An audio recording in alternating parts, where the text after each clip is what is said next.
आपल्या आयुष्यातील जीवनातील प्रत्येक अडचणीवर दुःखावर एकमेव असा उपाय म्हणजे स्वामींची सेवा आणि त्यातल्या त्यात स्वामींची उच्च कोटीची सेवा ती म्हणजे स्वामीचरित्र पारायण। आणि हेच स्वामीचरित्र पारायण आपल्याला स्वामींच्या प्रकट दिना दिवशी म्हणजेच 20 मार्चला आपल्याला स्वामींच्या चरणी ते अर्पण करायचं आहे आणि स्वामींचे भरभरून आशीर्वाद आपल्याला घ्यायचा आहे। जो कोणी हा स्वामींच्या प्रकट दिना दिवशी पारायण करतो त्याला स्वामींची अनुभूती ही येतेच येते, स्वामी त्याला प्रचिती देतातच। असा हजारो भक्तांचा अनुभव आहे की त्यांनी स्वामी प्रकट दिनाच्या दिवशी स्वामींची सेवा केली आणि त्यांना स्वामींनी प्रचिती दिली। तर तुमच्याही जीवनात काही अडचणी असतील, समस्या असतील, काही संकटे असतील, दुःख असतील तर ते स्वामींच्या चरणी तुम्ही ही सेवा करून आपल्या जीवनातील संकटे दुःख यातून तुम्ही तुमची सुटका करू शकता। प्रत्येक गोष्टीवर प्रत्येक संकटावर स्वामी तुम्हाला मार्ग दाखवणारच, हे 100% आहे की स्वामी प्रत्येक अडचणीतून तुम्हाला मार्ग दाखवणार। जर तुम्ही 20 तारखेला जे स्वामींचं प्रकट दिन आहे त्यावेळी जर तुम्ही स्वामींचं स्वामीचरित्र सारामृत या पोथीचं पारायण केलं तर ही सेवा स्वामींच्या चरणी आपल्याला अर्पण करायची आहे। नमस्कार, स्वागत आहे तुमचं MS10 माझे स्वामी या चॅनलवर। तर 20 मार्चला स्वामींच्या प्रकट दिनानिमित्त स्वामीचरित्र पारायण हे आपल्याला करायचं आहे। तर कशा पद्धतीने करायचं, कोणते नियम पाळले पाहिजेत आणि कोणत्या चुका टाळल्या पाहिजेत हे आपण आता बघणार आहोत। तर व्हिडिओ स्किप न करता व्हिडिओ पूर्णपणे शेवटपर्यंत बघा म्हणजे तुम्हाला संपूर्ण माहिती कळेल। पारायण करत असताना तुम्हाला श्री स्वामीचरित्र सारामृत हीच जी पोथी आहे ज्याचं आपण पारायण करणार आहोत तर ही पोथी तुम्हाला आणायची आहे। ही पोथी तुम्हाला दिंडोरी प्रणित केंद्रामध्ये तुम्हाला मिळून जाईल किंवा धार्मिक पुस्तके किंवा धार्मिक वस्तू जिथे मिळतात ना तर तिथे तुम्हाला स्वामीचरित्र सारामृत मिळून जाईल, पण ते थोडं वेगळ्या पद्धतीचं असतं। अशा पद्धतीचं जर तुम्ही घेतला तर वाचण्यासाठी खूप सोपं जातं आपल्याला आणि छोटे छोटे अध्याय आहेत आणि जे काय आपण वाचतोय ते थोडंफार आपल्याला समजतं देखील। त्यामुळे तुम्ही हे स्वामीचरित्र सारामृताची पोथी केंद्रामधून घ्या।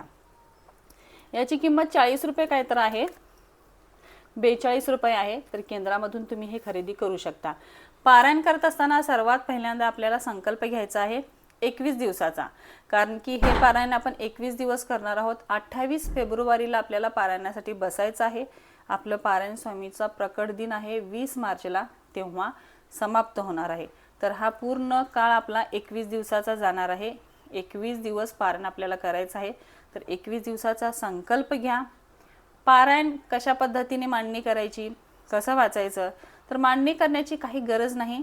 जर देवघरामध्ये स्वामींची मूर्तीची तुम्ही स्थापना केली असेल तर तिथे स्वामींची मूर्ती राहू दे आणि समोर बसून तुम्ही वाचन करू शकता। जर तुम्हाला वेगळी मांडणी करायचीच असेल तर तुम्ही वेगळी मांडणी देखील करू शकता। मग मंगल कलश एक स्थापन करायचा, सर्वात आधी गणपती बाप्पांची मूर्ती स्थापन करायची, मग मंगल कलश आणि मग स्वामींची स्थापना। मी तर म्हणते आपण 21 दिवस सेवा करणार आहोत तर तेवढे दिवस आपण म्हणजे जागा असेल भरपूर तर आपण करू शकतो, पण जागा कमी असेल तर तेवढे दिवस त्या पूजेच्या मांडणीचं पावित्र्य आपण पाळू शकत नाही। त्यामुळे आपण जे आपलं देवघर आहे तिथेच बसून तुम्ही हे पारायण करू शकता, वेगळी मांडणी करायची काही गरज नाही। सगळ्यात पहिला नियम हा आहे की पोथी आपण जेव्हा वाचतो तेव्हा पोथी हातामध्ये धरून वाचायची नाही। पोथीसाठी एक वेगळं आसन घ्यायचं आहे, त्या आसनावरती आपल्याला पोथी ठेवायची आहे आणि पोथी आसनावर ठेवूनच आपल्याला वाचन करायचं आहे। त्यानंतर आपण जे वाचन करणार आहोत तर आपण बसताना देखील एक आसन घ्यायचं आहे आणि त्यावरती बसूनच आपल्याला वाचन करायचं आहे। आता स्वामीचरित्र पारायण हे खूप सोपं आहे गुरुचरित्र पारायणापेक्षा, कारण की त्याचे काहीच नियम नाहीत। आपण सहजासहजी आपण हे पारायण करू शकतो अशा पद्धतीचं हे पारायण आहे। त्यामुळेच मला हे पारायण खूप आवडतं। तर या पारायणासाठी काही जरी नियम नसले तरी 1-2 नियम तेवढे मात्र आहेत। ते म्हणजे नॉनव्हेज हे पूर्णपणे आपल्याला बंद करायचं आहे। 21 दिवसाचं पारायण आहे तर पूर्णपणे 21 दिवस नॉनव्हेज बंद करायचं आहे। जर तुम्हाला घरामध्ये नॉनव्हेज आणत असतील, सगळ्यात मोठी अडचण आपली ही असते की आपण पारायण करणार आहोत तर आपण नॉनव्हेज पूर्णपणे बंद करू शकतो, पण घरातले आणतात आणि खातात तर काय करू।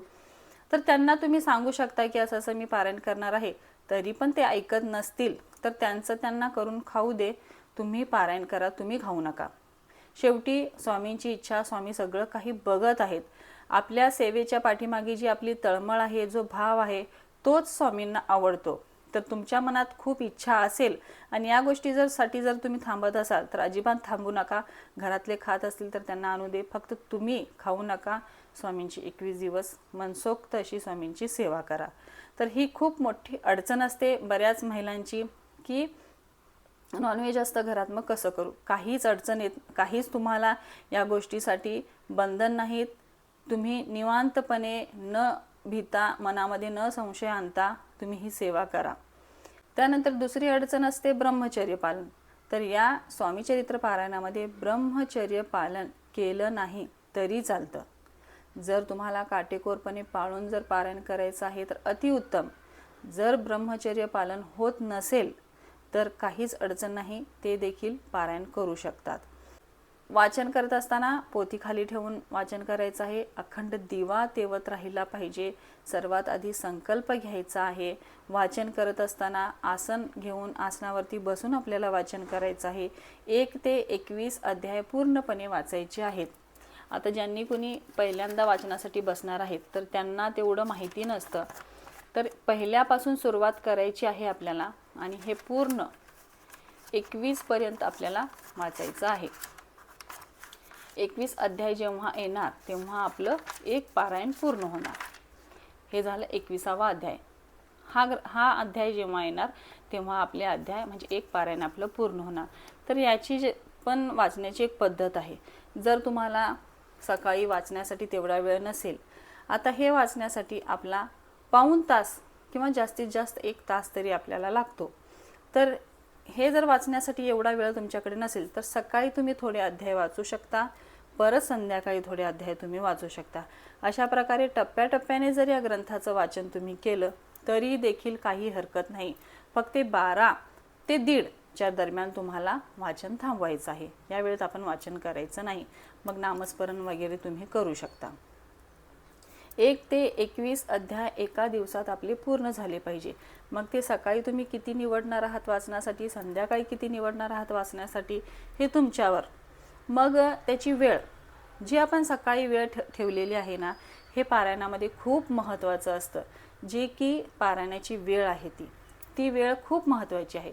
जर तुम्ही सकाळी 7ला जर बसणार असाल वाचण्यासाठी तर पूर्ण पुढचे 20 दिवस तुम्हाला सकाळी 7 वाजताच वाचण्यासाठी बसायचं आहे.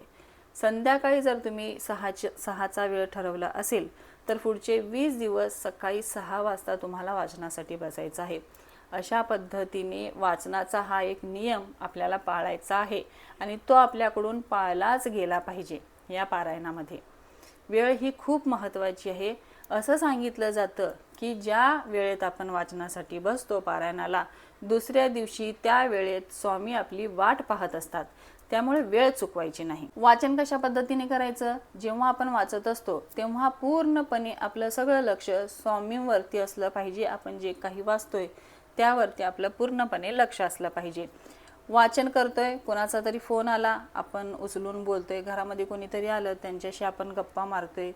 घरामध्ये स्वयंपाक काहीतरी आपलं गॅसवरती चालू आहे, त्याच्याकडे आपलं पूर्णपणे लक्ष मध्येच उठलो आणि ते आपण गॅस बंद करायला गेलो, तर असं करू नका.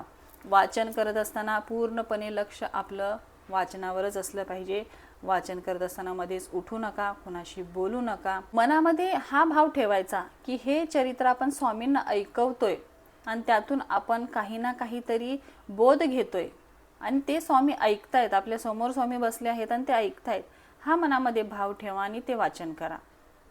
खूप आनंद मिळेल तुम्हाला अशा पद्धतीने जर वाचन केलं तर. आणि मोठ्यानेच वाचलं पाहिजे असं काही नाही. तुम्हाला मनातल्या मनात तुमचं लक्ष त्या ग्रंथावरती, ओवीवरती असलं पाहिजे. अशा पद्धतीने तुम्ही वाचू शकता. आता एक जण म्हणतात की मोठ्याने वाचावं, तर ते का असतं की बाकी घरामध्ये काय चाललंय किंवा बाकीकडे काय चाललंय त्याच्यावरती आपलं लक्ष जाऊ नये. आपले शब्द आपल्या कानावरतीच पडावे, यामुळे आपण मोठ्याने वाचन करत असतो. पण एक वेळा काय होतं ना, वाचन भरपूर असतं, मोठमोठ्याने जास्त वेळ आपण वाचन करू शकत नाही, कारण की आपल्याला ती सवय नसते. वाचन करून करून मग आपल्याला हा म्हणजे जबडा वगैरे सगळा दुखायला लागतो. म्हणजे तुम्हाला होत असेल की मला माहिती नाही, पण मला तर हा त्रास होतो. त्यामुळे मी थोडे अध्याय जोरात वाचते आणि नंतरचे थोडे जे अध्याय आहेत मनातल्या मनात वाचते किंवा हळू आवाजात वाचते, कारण की मनातलं देखील स्वामींना कळतं, स्वामींना ऐकू येतं. तर आपल्याला जसं सोयीस्कर वाटेल, आपण ज्या पद्धतीत कम्फर्टेबल आहोत तशा पद्धतीने वाचन करायचं, जेणेकरून आपल्याला वाचनाचा कंटाळा आला नाही पाहिजे.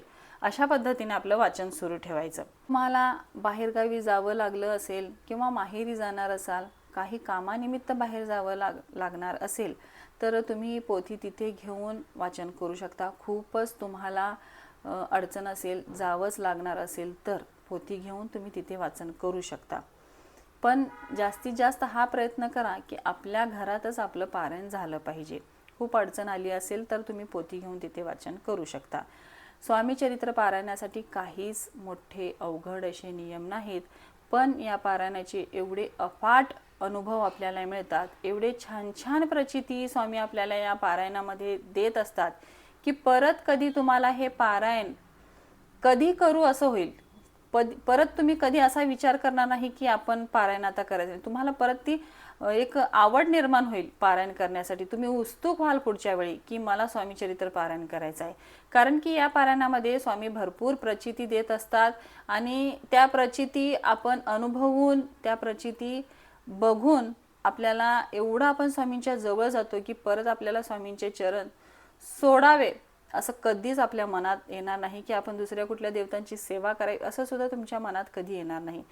प्रत्येक या 21 दिवसामध्ये तुम्हाला हे जाणवेल की स्वामी तुमच्या पाठीशी आहे. अगोदरचे 3-4 दिवस तुम्हाला त्रास होईल, कारण की आपण स्वामींचं पारायण करतोय, तर थोडीफार परीक्षा तर स्वामी आपली बघणारच. तर अगोदरचे जे 3-4 दिवस असतात ना, ते थोडंफार आपल्याला त्रास होतं, पण आपण त्या त्रासाला अजिबात कंटाळायचं नाही किंवा आपण हार मानायची नाही. आहे तसं आपलं वाचन, आपली रुटीन चालू ठेवायची. तर हेच काही साधे सोपे नियम आहेत आणि खूप सोप्या पद्धतीने आपण स्वामी चरित्र पारायण करू शकतो आणि भरभरून स्वामींचे आशीर्वाद या पारायणातून आपण घेऊ शकतो. तर कृपया करून सगळेजण स्वामी चरित्र पारायण करा आणि स्वामींची अनुभूती तुम्ही या प्रकट दिनाला स्वामींच्या घ्या. तर आजचा व्हिडिओ इथेच थांबवते. आजचा व्हिडिओ तुम्हाला कसा वाटला नक्की कमेंट करा. व्हिडिओ आवडला असेल तर चॅनलला लाईक, शेअर आणि सबस्क्राईब करा.